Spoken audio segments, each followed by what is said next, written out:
The Sutra of the Past Vows of Earth-Store Bodhisattva. Chapter 5. The Names of the Hells. At that time, universally worthy Bodhisattva, Mahasattva, said to Earth-Store Bodhisattva, "Humane one, for the sake of gods and dragons, those in the fourfold assembly, and all other beings of the present and future, please tell us the names of the hells where beings in the Saha world, on the continent of Jambudvipa, must suffer retributions for offences they commit. Please also describe what happens during retributions undergone for evil deeds, so that beings in the future Dharma-ending age will know what those retributions are." Earth-Store Bodhisattva replied, "Humane one, based on the awesome spiritual power of the Buddha, and relying on your strength, great Bodhisattva, I will give a general list of the names of the hells and describe some of what happens during retributions undergone for offences and evil deeds. Humane one, in eastern Jambudvipa, there is a mountain range called Iron Ring. That mountain range is pitch black, because the light of the sun and moon does not shine on it. A great hell named Ultimately Relentless is located there. Another hell is called Great Avicii.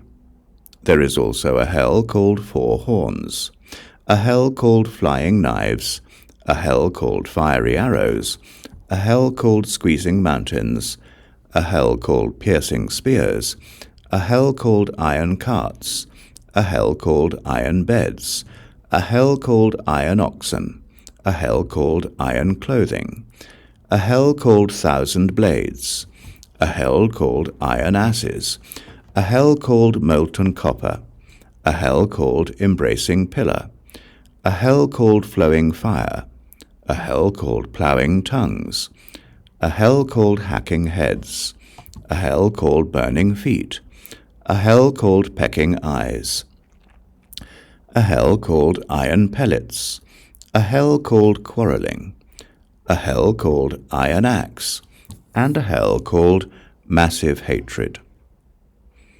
Earth-Store Bodhisattva said, "Humane one, within the Iron Ring are endless hells like that. There is also the hell of crying out, the hell of pulling tongues, the hell of dung and urine, the hell of copper locks, the hell of fire elephants, the hell of fire dogs, the hell of fire horses, the hell of fire oxen, the hell of fire mountains, the hell of fire rocks, the hell of fire beds, the hell of fire beams, the hell of fire eagles, the hell of soaring teeth, the hell of flaying skin, the hell of drinking blood, the hell of burning hands, the hell of burning feet, the hell of hanging hocks, the hell of fire rooms, the hell of iron cells, and the hell of fire wolves. Each of those hells contains lesser hells, numbering from 1, 2, 3, 4, to hundreds of thousands. Each of those lesser hells has its own name."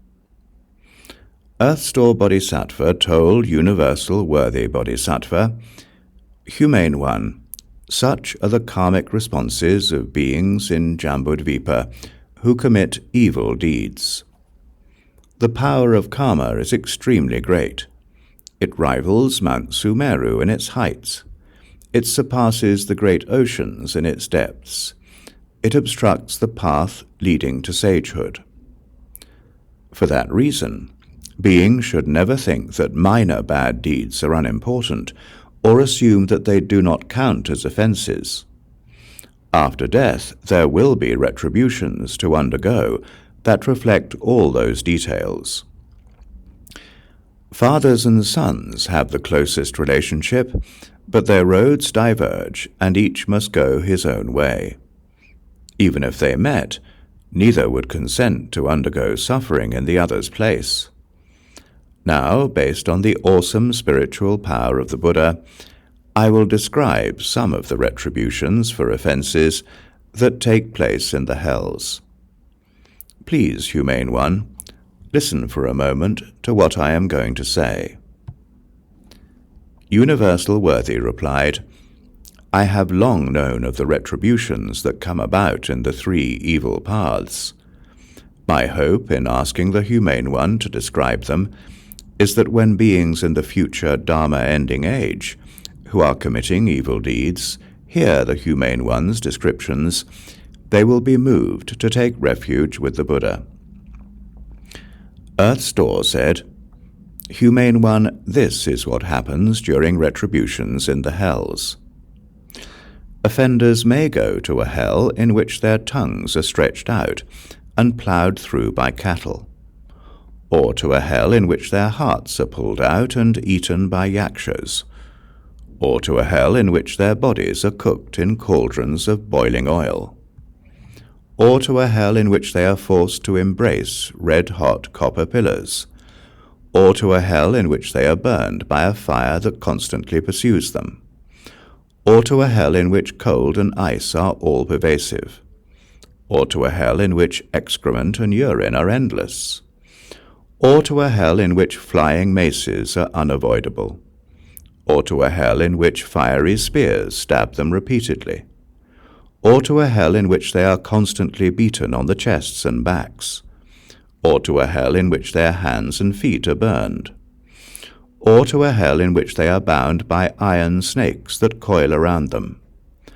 or to a hell in which they are pursued by racing iron dogs, or to a hell in which their bodies are stretched by iron mules. Humane One, to inflict these retributions in each hell, hundreds of thousands of instruments made of copper, iron, stone, or fire arise from karmic forces.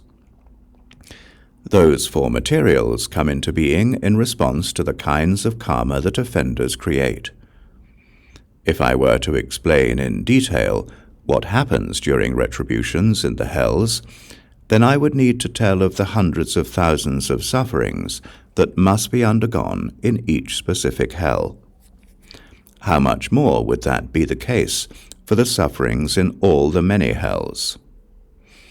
Now, having based myself upon the awesome spiritual power of the Buddha, I have given a general answer to the Humane One's question, for if I were to speak in detail, it would take eons.